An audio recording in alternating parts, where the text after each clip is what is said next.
Today, we are going to talk about a substance that has hooked 1 in every 3 adults worldwide: cigarettes.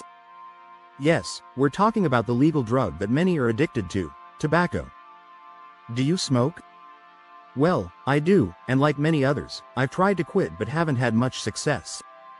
There's a saying that music is the only drug allowed by the state, but the truth is, the real state-sanctioned drug is tobacco. Nicotine, the addictive substance found in cigarette smoke, is classified as a drug by the medical world. However, the World Health Organization, WHO, has not categorized it as a narcotic. Although most countries officially label tobacco as a recreational product, it's actually more addictive than marijuana and comparable to heroin. Besides its addictive nature, smoking causes serious health issues like cancer, heart disease, and liver problems. In fact, a 2015 study by King's College London revealed that smoking increases the risk of mental illness by threefold. But, as a smoker myself, none of this is new information. Most smokers are well aware of the health risks, yet they find it extremely difficult to quit. According to the latest WHO data, 1/3 of the world's adult population smokes, which shows how widespread tobacco use is. So how did humanity become so deeply intertwined with this dangerous habit?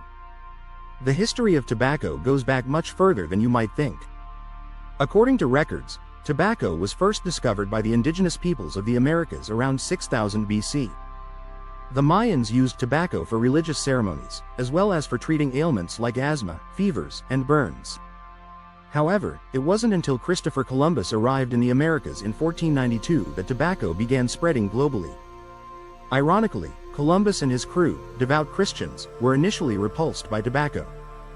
They even threw the dried tobacco leaves gifted by the natives into the sea on their return journey to Europe. However, 2 curious sailors, Rodrigo de Jerez and Luis de Torres, tried smoking it themselves, making them the first Europeans to use tobacco. Rodrigo de Jerez later smoked in public back in Spain and was thrown in jail for 7 years by the Inquisition. Despite the early resistance, tobacco use spread quickly. By the mid-16th century, tobacco seeds had arrived in Europe, and smoking became popular across the continent. By the end of the century, tobacco was being cultivated in nearly every European country, and factories were set up to process it. At this point, tobacco had fully integrated into global culture as a recreational product. Interestingly, the harmful effects of tobacco weren't widely understood then. Some even believed that it had medicinal properties, treating everything from headaches to stomachaches. In 1612, the first large-scale tobacco farming began in Virginia, and tobacco quickly became a major export, making fortunes for settlers like John Rolfe, husband of Pocahontas. Rolfe's success transformed Virginia into a crucial colony for England. However, the demand for labor to cultivate tobacco led to the mass importation of African slaves to work the fields, making tobacco deeply linked to the history of slavery. By the 19th century, the tobacco industry had become a global powerhouse, with production growing even faster due to the invention of machines that automated cigarette manufacturing. Tobacco became affordable and widely accessible, cementing its place as a common product worldwide. However, the dark side of smoking became clearer in the 20th century. Scientific research began linking tobacco to cancer and other serious health problems. By 1930, researchers in Germany discovered a statistical correlation between smoking and cancer. Shortly after, a Johns Hopkins University doctor found that smokers didn't live as long as non-smokers.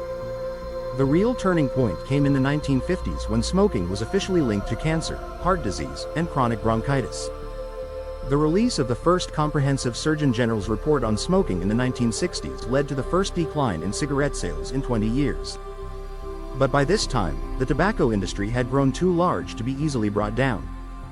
To combat the negative publicity, tobacco companies turned to aggressive marketing, including campaigns promoting healthier cigarettes, featuring filters and lower tar levels.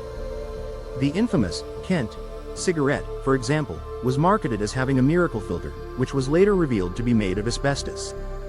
Tobacco companies also targeted women during the rise of feminism, marketing cigarettes as symbols of freedom and equality. This clever manipulation helped open up a new market, doubling their customer base by encouraging women to smoke. Despite public health campaigns and restrictions, tobacco companies thrived, even moving into international markets where regulations were less strict. It wasn't until the 1990s that many countries, including the United States, started banning tobacco ads and introducing smoking bans in public places. According to a WHO report, the global smoking rate is projected to drop, with the number of smokers expected to decrease to 1.2 billion by 2025. However, while the number of smokers is declining, the nicotine dependence of those who continue to smoke is increasing.